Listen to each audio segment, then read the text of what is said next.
Quand je recule, je regarde la toile, je regarde comment ça vibre dans mes yeux, mais je pense rien. Je laisse mes yeux en fait réagir, les cônes, les bâtonnets, avec les lumières, les couleurs, comment ça vibre, comment mon œil circule dans la toile. Et ensuite, j'aborde la toile, mais je réfléchis pas en me disant « Ah, la feuille est mal faite, le bâtiment, il faudrait ceci ou cela ». C'est plus des vibrations d'ondes, de lumière, de masse, de taches, de touches et une circulation de l'œil dans la toile qui va guider mes mains pour pas tomber dans un dessin trop mental, dans quelque chose de trop narratif.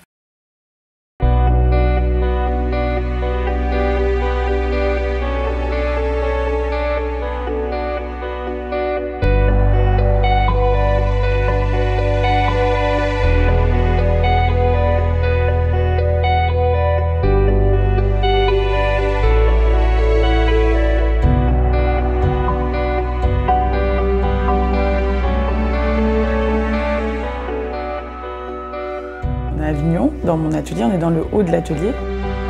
L'atelier, c'est une petite maison qui n'est pas très grande, qui fait en tout et pour tout 40 mètres carrés au sol avec un étage, et donc nous nous trouvons à l'étage. Le temps d'atelier, c'est un temps un peu indéfini, on ne sait pas combien de temps on vient. En tout cas, moi, je sais pas. Je ne peux pas venir à l'atelier si j'ai que 2 heures de temps parce que j'ai un rendez-vous derrière, c'est pas possible. J'en sors quand j'en sors de l'atelier. Le but, c'est d'oublier le temps. Parce que chaque bruit, moi, me sort de ma concentration. Il faut qu'il n'y ait aucun élément extérieur pour pouvoir plonger dans le travail, plonger en soi, plonger dans une forme d'intimité, pour pouvoir laisser faire et laisser aller et que les choses adviennent, en fait.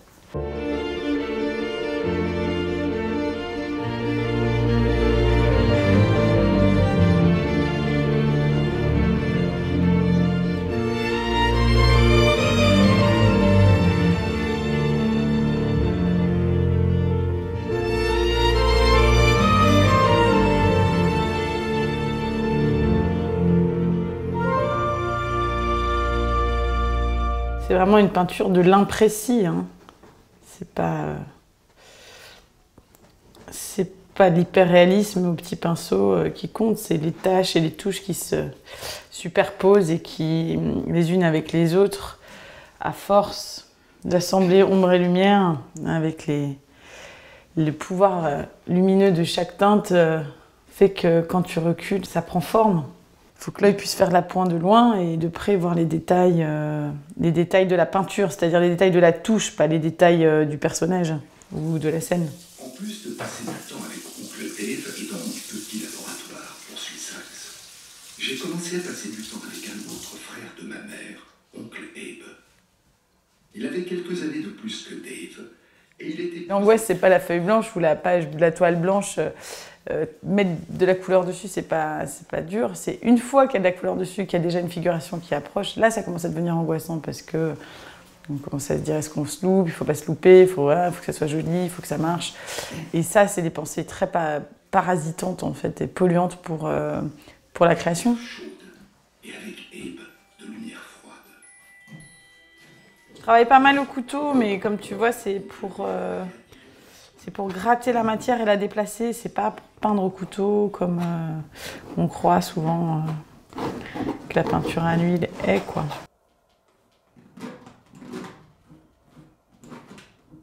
Tu déplaces la matière, tu la prends, tu la déplaces.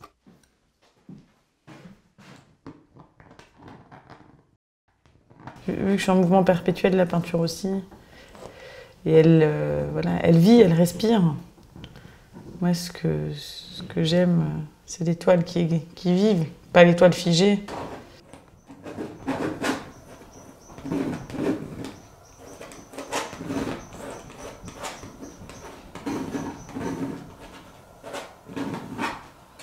J'ai eu un protocole de démarrage. Je commence avec des lumières, je commence avec des jaunes et des rouges, et je fais toute une recherche de gestuelle, de rythme, donc pour mettre une trame en fait, de mouvement en dessous. J'ai des lumières en fond. Classiquement, on mettait plutôt des noirs, sur lesquels on revenait remettre des lumières en réau. Et moi, je fais l'inverse, c'est-à-dire que je mets des lumières dans le fond, des lumières chaudes.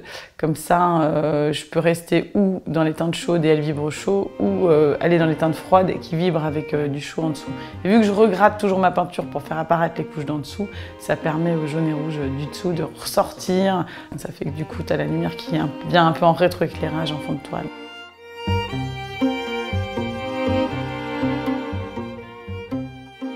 qu'il y a des endroits dans les bleus et les sombres et les noirs, tu vois des jaunes apparaître.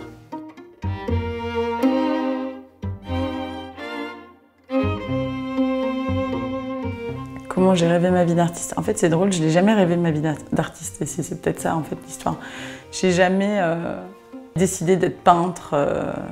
Plus l'impression que c'est la peinture qui m'a choisie. Du coup, je laisse advenir vraiment, mais comme je laisse advenir sur ma toile le temps qu'elle monte, et je vois ce qui vient, ce qui émerge, et j'essaie de faire avec l'émergent. Après, c'est tellement difficile de dire où on va, comment. C'est des histoires de rencontres, d'instants, de gens qui découvrent ton travail ou qui te rencontrent et qui ont envie de faire un projet avec toi, et c'est impossible de savoir.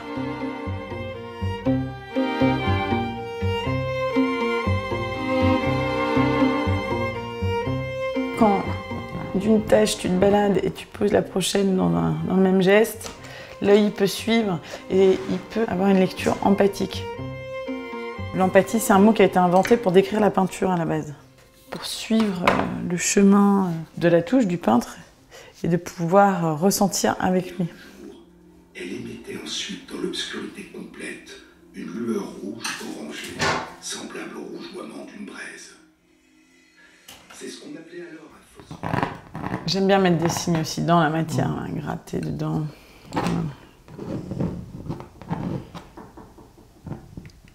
Tu as l'écriture scripturale et l'écriture picturale. Quand tu écris une lettre à quelqu'un que tu connais bien, quand il reçoit l'enveloppe, à ton écriture, il peut te reconnaître, il peut savoir à l'écriture que c'est toi, rien que sur l'enveloppe. C'est pareil en fait en peinture, on a une écriture picturale, on a une façon d'écrire la lumière, d'écrire la toile, d'écrire, de dessiner, mais c'est pas dans la forme de l'arbre ou dans la forme du pont, là, dans la forme du personnage qu'on reconnaît ça, c'est dans la manière d'écrire la ligne, d'écrire la touche. Donc chaque peintre et chaque dessinateur a son écriture. Donc mon écriture, si tu veux, même si je change de facture, alors la facture c'est ce que les gens appellent le style, donc même si je change de facture, parce qu'en tant que peintre, des fois on aime bien changer de facture, pour pas trop s'ennuyer non plus, hein. Mais l'écriture, elle est personnelle, l'écriture, c'est la tienne, donc même si je change de facture, si tu connais bien mon travail, si tu connais bien mon écriture, tu reconnaîtras en gros que c'est de moi.